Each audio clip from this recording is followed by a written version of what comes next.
नमस्कार प्यारे बच्चों। जीवन ज्योति रूरल एकेडमी की ऑनलाइन कक्षाओं में आप सभी का स्वागत है। कोरोना वायरस के संकट काल में जहां विद्यालय बंद है तो वैकल्पिक शिक्षा व्यवस्था के रूप में ऑनलाइन कक्षाओं का संचालन किया जा रहा है और जिसके अंतर्गत विषय विज्ञान कक्षा 9 का आज ये पहला वीडियो है और इस पहले वीडियो में हम विज्ञान कक्षा 9 के पाठ्यक्रम के विषय में जानेंगे कि हमें कक्षा 9 में विज्ञान के अंतर्गत किन किन पाठ्यक्रमों का अध्ययन करना है, क्योंकि सिलेबस जब हमारे पास रहेगा तभी चीज़ों को हम अच्छी तरह से समझ सकते हैं कि हमें क्या पढ़ना है और क्या नहीं पढ़ना है। तो वीडियो शुरू करते हैं, देखते हैं कि विषय विज्ञान कक्षा 9, इसमें 70 अंक की लिखित परीक्षा एवं 30 अंक का प्रयोगात्मक एवं प्रोजेक्ट कार्य होगा। क्रम संख्या यहाँ दिया गया है और उसके अंक दिए गए हैं कि उस अध्याय से कितने अंक का परीक्षाओं में पूछे जा सकते हैं। तो इसमें है द्रव्य, प्रकृति एवं व्यवहार, 20 नंबर का है। बहुत महत्वपूर्ण पाठ है, अध्याय है और पढ़ने में आसान भी है और आसानी से समझ में भी आ जाएगा। दूसरा है सजीव जगत में संगठन, जीव विज्ञान से संबंधित है। ये 15 नंबर का इस अध्याय से आने वाला है परीक्षाओं में। और तीसरा है गति बल तथा कार्य, भौतिक विज्ञान से जुड़ा हुआ ये पाठ है और इस जो है ये 25 नंबर में है। और चौथा है हमारा पर्यावरण, जो कि 4 नंबरों में पूछा जाएगा। और पांचवा है खाद्य उत्पादन की कौन कौन सी फसलों का उत्पादन किया जा रहा है। अब इसमें 70 अंकों की लिखित परीक्षा केवल प्रश्न पत्र की होगी तथा 30 अंकों का प्रयोगात्मक एवं प्रोजेक्ट कार्य होगा। इकाई 1 है द्रव्य एवं व्यवहार। अब इसमें है द्रव्य की परिभाषा और द्रव्य की अवस्थाएं हैं, ठोस, द्रव तथा गैसीय अवस्था, और इनके लक्षण है आकार कैसा होगा, आयतन इनका कैसा होगा, घनत्व, अवस्था में परिवर्तन जैसे गलनांक, ऊष्मा का अवशोषण या हिमांक, क्वथनांक, वाष्पन, वाष्पीकरण के कारण शीतलता, संघनन, ऊर्ध्वपातन। जैसा कि हम जानते हैं कि गलनांक जो होता है वो ठोस में पाया जाता है, हिमांक जो होता है वो द्रव का होता है, और क्वथनांक द्रव से संबंधित है, वाष्पन भी क्यों द्रव से संबंधित है।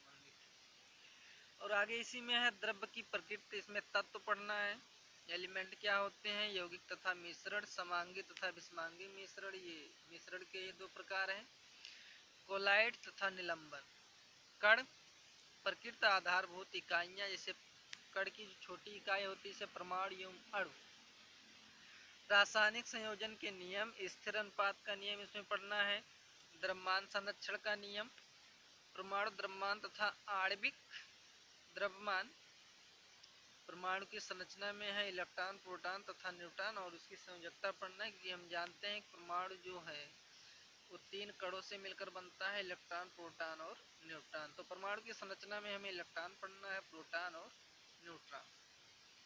इकाई 2 है सजीव जगत में संगठन। अब सजीव जगत में संगठन ये जीवों से संबंधित है, चाहे पादप हो चाहे कोई जंतु हो, दोनों ही सजीव के अंतर्गत आते हैं। इसमें है कोशिका पढ़ना है, कोशिका जीवन की आधारभूत इकाई, क्योंकि हमारा शरीर जो है वो छोटी छोटी कोशिकाओं से ही मिलकर बना है। इसमें 2 प्रकार के जीव मिलेंगे, एक प्रोकैरियोटिक एवं यूकैरियोटिक कोशिका। प्रोकैरियोटिक कोशिकाएं जो होती हैं एक होती हैं, और ये जो होता है एक कोशिकीय और बहुकोशिकीय वाले जीव को इसमें रखा जाता है। उसके बाद कोशिका कला, ये कोशिका के ही भाग हैं एवं कोशिका भित्ति, कोशिकांग एवं कोशिका द्रव, क्लोरोप्लास्ट, माइटोकॉन्ड्रिया, रेक्टिकाएं, एंडोप्लाज्मिक रेक्टिकुलम, गाल्जिका, केंद्रक, क्रोमोसोम, ये जो है कोशिका के अंतर्गत जो जितने भी अंग हैं उसके आते हैं, कोशिका के भाग हैं। इसमें से कुछ पादप के होंगे और कुछ जंतु कोशिका के।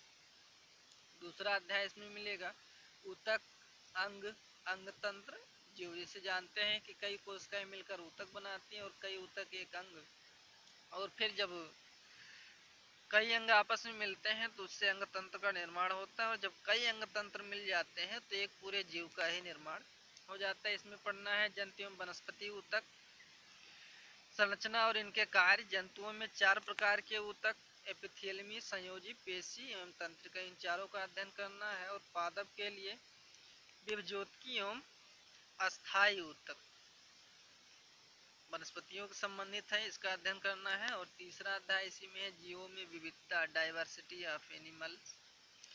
वनस्पतियों एवं जंतुओं में विभिन्नता, वर्गीकरण का आधार इनका क्या है, श्रेणियां, समूहों की पदानुक्रमित संरचना। वनस्पतियों के प्रमुख समूह में इसमें पढ़ना है संघ, जिसको bacteria, Thallophyta, bryophyta, pteridophyta, gymnosperm, angiosperm, इनकी प्रमुख विशेषताएं भी पढ़ना है।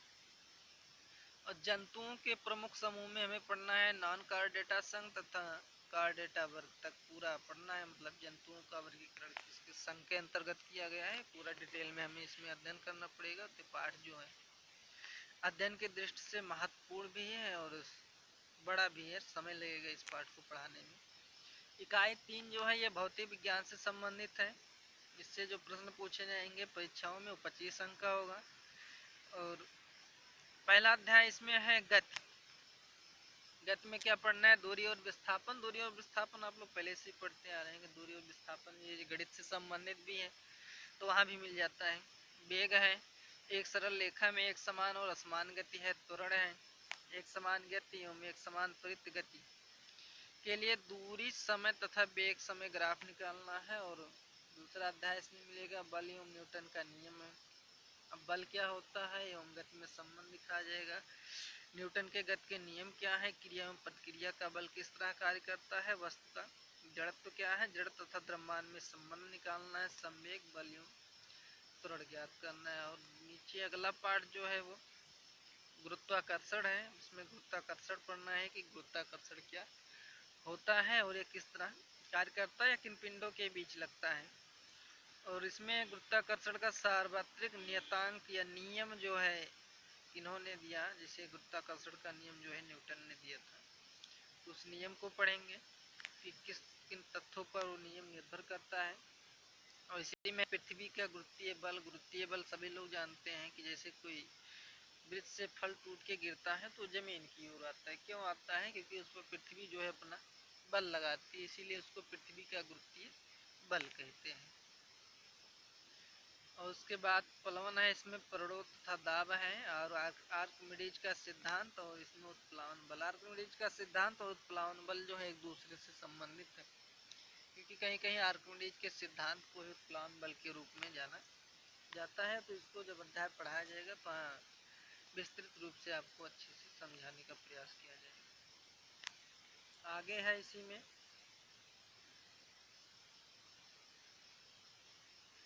कार्य, ऊर्जा एवं सामर्थ्य। अब इसमें बल द्वारा किया गया कार्य, किन परिस्थितियों में कार्य होता है, बल लगाने से कार्य होता है या नहीं होता है, या फिर बल के अतिरिक्त और कौन कौन से कारक जिम्मेदार होते हैं किसी कार्य को करने के लिए, उसके डिटेल में हम बताइए। जैसे अगर हम बल लगा रहे हैं तो बल की स्थिति में, वस्तु की स्थिति में परिवर्तन होना चाहिए। जैसे हम अगर दीवार में बल लगाएं और दीवार अपने स्थान से हिले भी ना तो क्या होगा, उस अवस्था में कार्य नहीं होगा। तो इसमें हमें यही जानना है कौन कौन सी परिस्थितियां होंगी जिसके आधार पर कार्य संपन्न होगा अन्यथा कार्य संपन्न नहीं होगा। अब इसमें है बल द्वारा किया गया कार्य, ऊर्जा क्या होता है, और सामर्थ्य।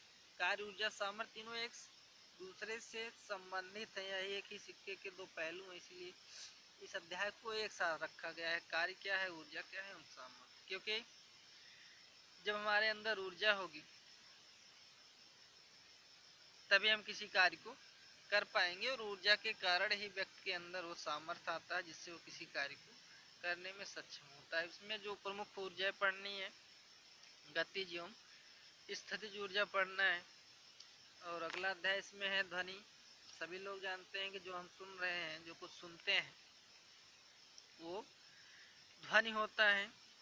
अब इसमें पढ़ना है ध्वनि की प्रकृति और विभिन्न माध्यमों में इसका संचरण। जैसे माध्यम रसायन विज्ञान में जब द्रव्य पढ़ाया जाएगा तो उसमें 3 माध्यम बताया गया था, ठोस, द्रव और गैस, 3 अवस्थाएं थी, तो वही 3 माध्यम हो जाएगा। एक ठोस में किस तरह से गति होगा, द्रव में किस तरह से होगा और गैस में किस तरह से ध्वनि संचरित होगी। और आगे इसमें पढ़ना है ध्वनि की चाल। मनुष्यों में सर्वथा का परिसर अब कितने आवृत्ति तक या कितने हर्ट्ज तक की ध्वनियों को व्यक्ति सुन सकता है। इसमें परिसर का देखना है कि किस से कितने प्रास तक हम ध्वनियों को सुन सकते हैं। उसका भी बंटवारा किया जाएगा, लगभग 3 भागों में मिलेगा। उसके बाद प्राध्वनि है, जैसे कि प्राध्वनि का मतलब यही होता है कि अगर हम अपने मुख से बोल रहे हैं या कोई स्रोत बोल रहा है और टकरा के वो पुनः आ जाए हमारे पास, तो उसे प्राध्वनि कहते हैं। जैसे किसी कुएं के पास जाकर अगर कोई बालक जो है तेजी के साथ आवाज लगाता है, तो आवाज जो होता है कुछ सेकंड बाद पुनः कुएं से टकराकर हमको पुनः वही आवाज सुनाई देती है। तो उस तरह की ध्वनि को जो है प्राध्वनि कहा जाता है। और इसमें ध्वनि का परावर्तन पढ़ना है, कितने दूरी पर परावर्तन अच्छा होगा। और इकाई 4 है जो कि अंतिम है, हमारा पर्यावरण। और पर्यावरण जो है आज के समय में बहुत महत्वपूर्ण अध्याय बन चुका है। और इसमें पढ़ना है हमें प्राकृतिक संसाधन में वायु क्या है, वायु, जल, मृदा, वायु श्वसन के लिए, दहन के लिए, तापमान नियंत्रण के लिए, इसके विषय में जानना है। श्वसन के लिए हमें किस तरह की वायु चाहिए, दहन में वायु किस तरह सहायक होती है, और ताप के नियंत्रण में वायु का क्या प्रभाव पड़ता है, इसके बारे में पढ़ना है। अब इसमें आगे है, इसी में वायु, जल एवं मृदा प्रदूषण का सामान्य परिचय। प्रदूषण मतलब ये गंदगी है एक तरह से। ओजोन परत में छिद्र एवं संभावित अवक्षय। और इसमें पढ़ना जैव रासायनिक चक्र, जल चक्र, ऑक्सीजन एवं नाइट्रोजन चक्र पढ़ना। और इकाई 5 इसमें खाद्यान्न उत्पादन। इसमें खाद्य एवं उर्वरकों का प्रयोग, रोग एवं कीटों से बचाव और ऑर्गेनिक कृषि किस तरह किया जाए, इसके बारे में इस अध्याय में अध्ययन किया जाएगा। तो ये था हमारा विस्तृत कक्षा 9 के लिए विस्तृत पाठ्यक्रम था। और इस पाठ्यक्रम को आप लोग कहीं कॉपी पर नोट कर लीजिए ताकि आप लोगों को पढ़ने में कोई समस्या न हो, और अपने पाठ्यक्रम के अनुसार ही हम अध्ययन करें, ताकि साथ समय हमारा कोर्स जो है वो आसानी से पूर्ण हो जाए। तो विषय विज्ञान कक्षा 9 का ये सिलेबस था, जिसको आप लोगों को अच्छे तरीके से बता दिया गया। और उसको कहीं कॉपी पर लिख लीजिए ताकि जब पाठ्यक्रम शुरू किया जाए पढ़ाने के लिए, तो आप बीच बीच में अपना सिलेबस भी देखते रहिए कि कितना सिलेबस में पढ़ाया गया और कितना बचा है। इससे आप लोगों को अपने पाठ्यक्रम को तैयार करने में कुछ न कुछ सहायता अवश्य मिलेगी। तो इस पाठ्यक्रम को आप लोग ज़रूर से ज़रूर अपनी कापियों पर लिख लीजिए।